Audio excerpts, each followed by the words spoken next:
War did not come to Westeros with men. In the dawn of days, the children of the forest fought the giants. But neither race sought to destroy the other, or lay claim to the continent. They couldn't. The children hunted and fought with dragon-glass arrows and spears, and the giants had only the branches they pulled from trees.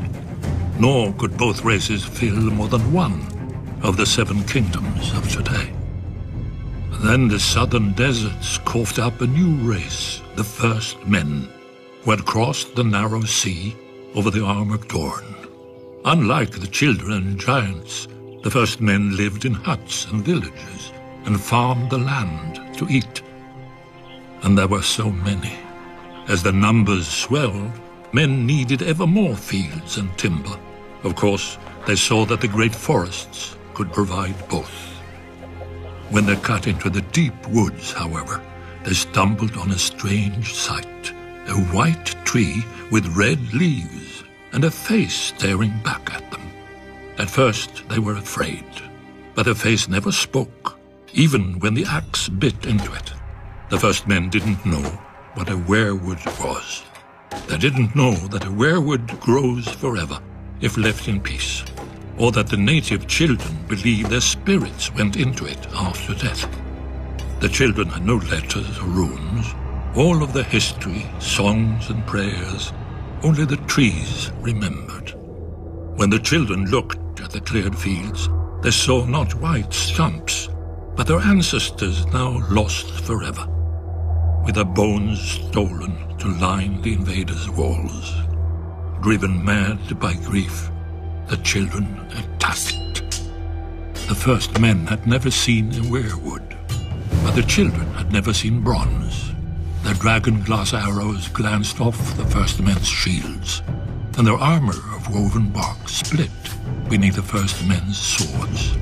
As the war raged, the children resorted to the one advantage they had, the magic of their old gods.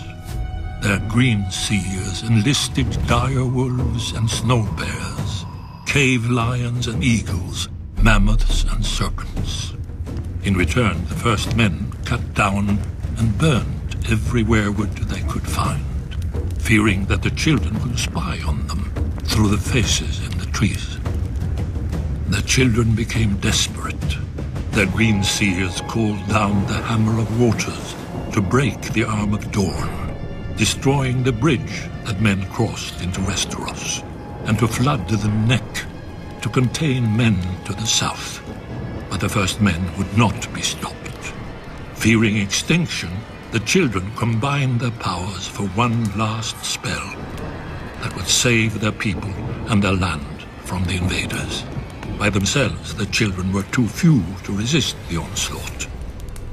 But if they could turn men's numbers against them? After hundreds of years and untold death and destruction, the wisest heads of the children and the first men finally prevailed. The children couldn't win this war, and the first men didn't want to win, fearing the cost of victory. Heroes and rulers on both sides met upon an isle in the god's eye to form the pact. The children gave up all the lands of Westeros, save for the deep forests, and the first men swore that they would no longer cut down the weirwoods. Thus ended the Dawn Age and began the Age of Heroes. Yet after the dawn must come the night. The great evil that the children unleashed in the war returned centuries later, and only an alliance between the children and men defeated it. Now it comes again, when the children are a shadow of what they were, and men have long forgotten. But the trees remember, and Brandon Stark must learn. Or, as we watched the first men, so we will watch the last.